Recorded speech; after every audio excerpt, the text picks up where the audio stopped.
What's up, people? I've been using iPhone 13 Pro for about a month. I made a jump from iPhone 12 Pro to 13 Pro, but I'm jumping back again to 12 Pro. I like the whole new experience of using 13 Pro, but I have four reasons to return to 12 Pro. And let's talk about why I'm jumping back to 12 Pro. First of all, 13 Pro is heavy. It is 204-gram phone on a spec sheet, and personally, any phone heavier than 200 gram is a heavy phone. And when you add up accessories, it's going to be heavier. For example, I have a third-party MagSafe case, proprietary MagSafe wallet with 3 cards in it, and a screen protector on 13 Pro. And to show you how heavy 13 Pro gets with all these accessories, I have a mini scale for kitchen use here. It might not be as precise as industrial purpose scale, but it does its job. Anyways, the weight of 13 Pro bumps up to 291 grams as you can see here. And that is not really, light phone.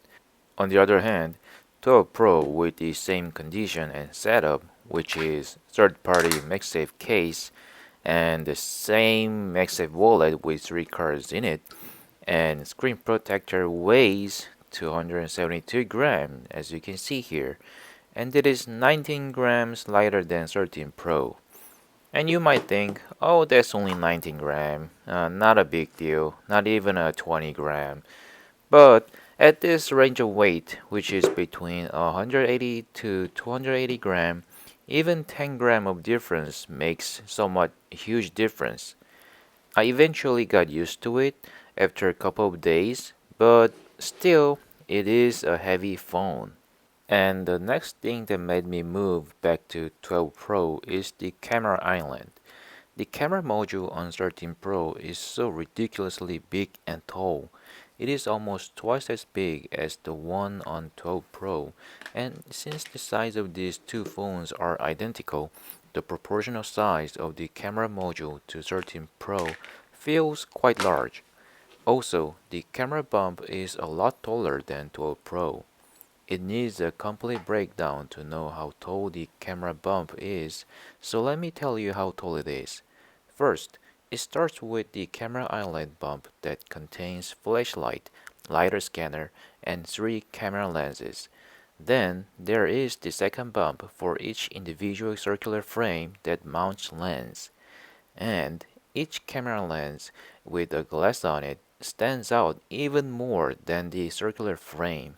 So, all in all, there are 3 bumps for this camera module, and it makes this phone wobbles a lot more than 12 Pro.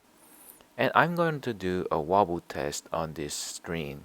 13 Pro is laying low on the right, and as you can see, it wobbles a lot.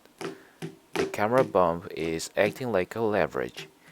However, 12 Pro wobbles way less than 13 Pro because it has smaller cameras. And to get a better idea on how tall the camera bump is on 13 Pro, I decided to do a credit card test. So I measured the gap between the phone and the desk by the number of credit cards that I can fit between. For 13 Pro, I can easily fit 3 credit cards, and 4 credit cards is not impossible, but it lifts up the phone a little bit.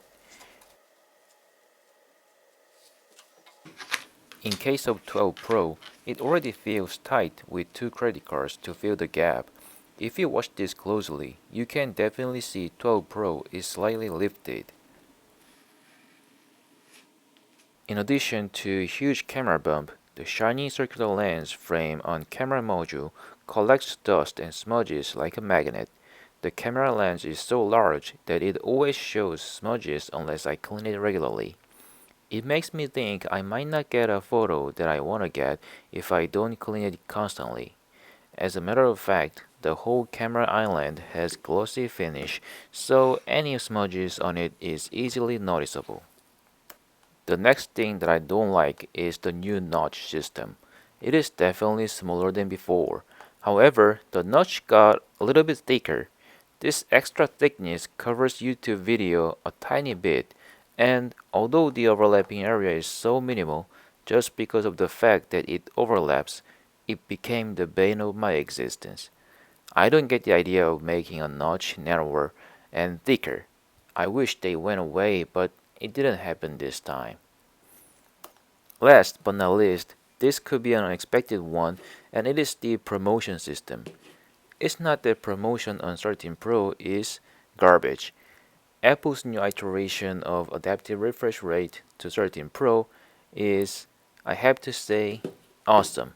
And I mean it.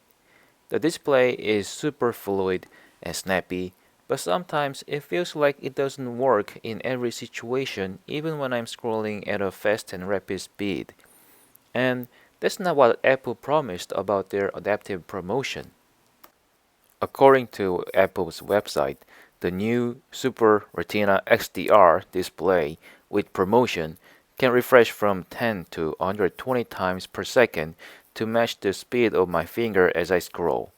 Yeah, the promotion technology really speeds up the refresh rate when I scroll up and down rapidly, but not always.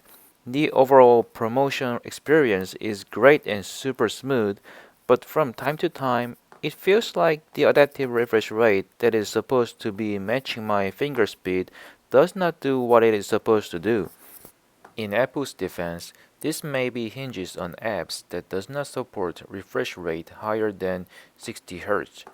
So, if you're one of the tech-savvy guys like me who can feel this, you might want to wait until every apps on the App Store support this promotion flawlessly.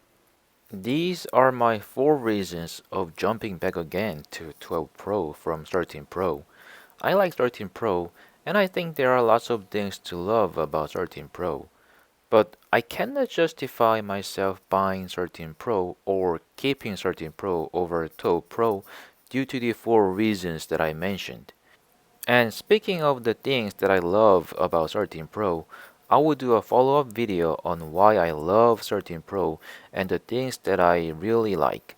To give you a hint, I'm really impressed and satisfied with the new camera system on 13 Pro, and I'm going to cover it in more details, so if you're not subscribed to my channel, just hit that subscribe button. The big perk of doing that is I'm fully independent. I'm not taking any brand's money, so I guarantee you will get my honest opinion no matter what. Tech companies cannot influence me to influence you. Thank you for your time and watch my video again, and have a great day as always. Ciao!